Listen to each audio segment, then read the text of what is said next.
Bismillahirrahmanirrahim. Assalamualaikum warahmatullahi wabarakatuh. Alhamdulillahirabbil alamin.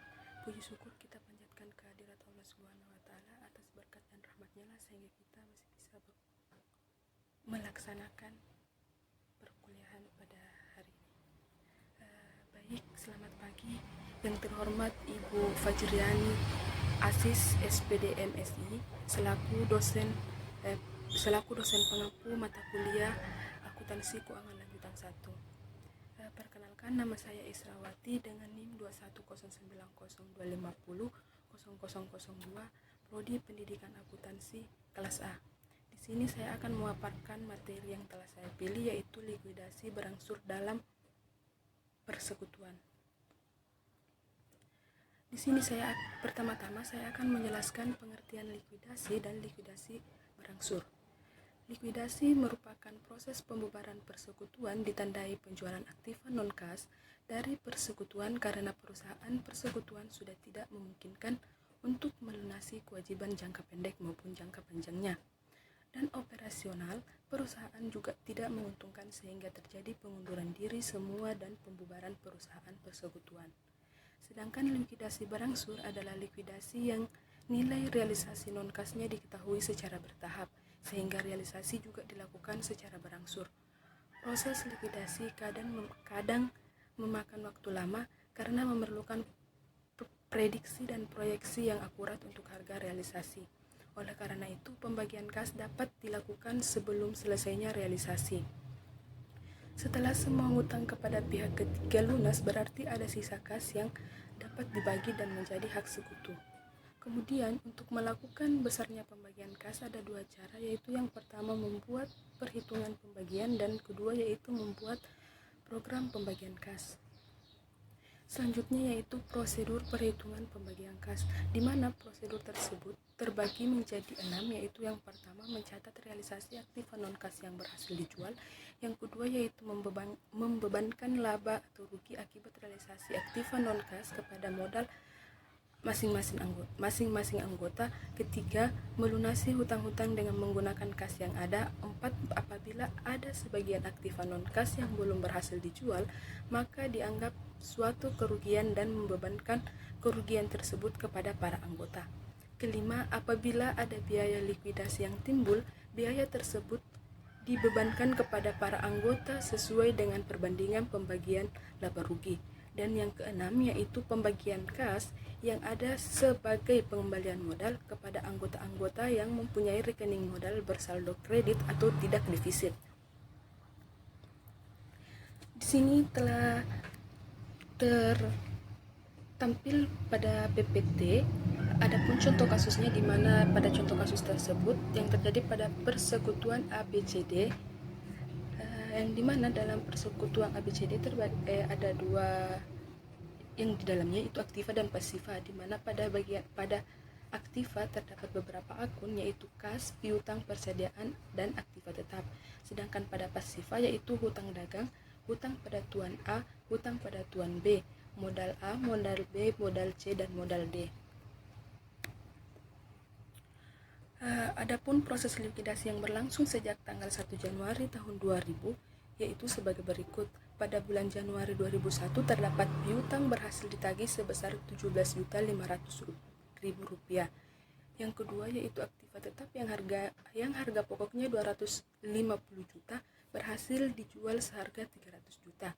Yang kedua yaitu pada bulan Maret 2001, persediaan yang harga pokoknya 180 juta laku dijual seharga 225 juta. Yang ketiga yaitu bulan Mei 2001, sisa persediaannya yang belum tertagih dihapuskan. Yang kedua yaitu piutang yang belum ditagih juga dihapuskan. Dan yang ketiga sisa aktiva tetap dijual seharga 400 juta. Di sini ada pun penyelesaiannya, yang dimana pada realisasi tahap 1 itu terdapat realisasi piutang sebesar 17.500.000, realisasi aktiva tetap 300 juta. Jadi kas hasil realisasinya yaitu 317.500.000. Laba realisasi aktiva tetap yaitu 300 juta dikurang 250 juta sama dengan 50 juta dibagikan kepada anggota anggota A sama dengan 30% kali 50 juta sama dengan 15 juta. Sedangkan B yaitu 20% kali 50 juta sama dengan 10 juta. C 25% kali 50 juta sama dengan 12.500.000. Dan untuk D yaitu 25% kali 50 juta sama dengan 12.500.000. Jurnal realisasi tahap pertama yaitu kas sebesar 317.500.000 pada debit, piutang dagang 17.500.000 di kredit, aktiva tetap 250 juta di kredit, modal A 15 juta di kredit, modal B 10 juta di kredit, modal C 12.500.000 di kredit, dan modal D 12.500.000 di kredit. Dapat kita perhatikan tabel yang ada pada PPT, yaitu modal A 30%, modal B 20%, modal C 25%, modal D 25%. Yang pertama yaitu saldo 1 Januari. Untuk modal A 200 juta, modal B 175 juta, modal C 215 juta, dan modal D 260 juta. Pembagian tahap 1 untuk modal A yaitu 19.250, modal B 53.500, modal C 64.375, dan untuk modal D yaitu 109.375 rupiah. Bagian laba realisasi tahap 1 tahap 2. Untuk tahap 1 pada modal A 15 juta, tahap 2 13.500, dan untuk modal B tahap 1 10 juta dan tahap 2 yaitu 9 juta. Untuk modal C pada tahap 1 12.500 dan untuk tahap kedua yaitu 11.500.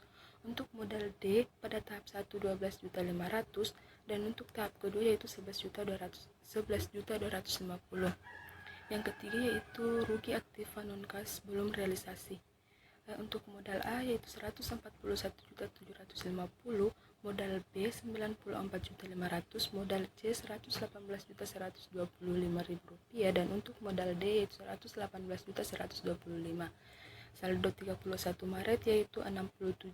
Untuk modal A 67.500, modal B 45 juta, modal C 56.250, dan untuk modal D 56.250.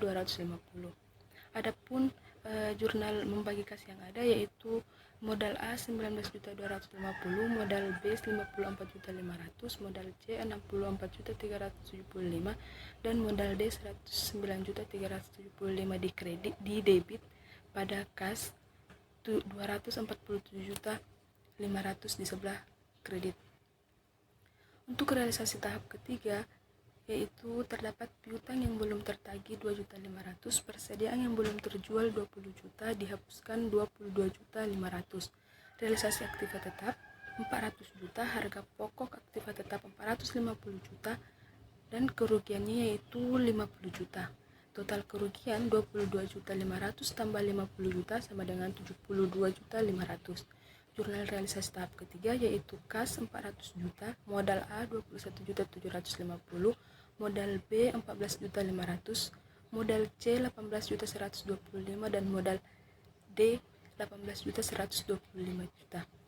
Di sebelah debit pada piutang dagang 2.500, persediaan 20 juta, aktiva tetap 450 juta di sebelah kredit. Untuk kolom tahap ketiga tersebut dapat teman-teman perhatikan di layar PPT.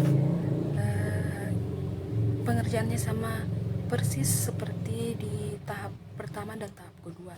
Dan untuk jurnalnya yaitu modal A 120 juta, modal B 80 juta, modal C 100 juta, modal D 100 juta di sebelah debit pada kas, di debit sebesar 400 juta. Sekian pemaparan materi dari saya, lebih dan kurangnya mohon dimaafkan. Saya akhiri dengan ucapan wabillahi taufiq wal hidayah. Wassalamualaikum warahmatullahi wabarakatuh.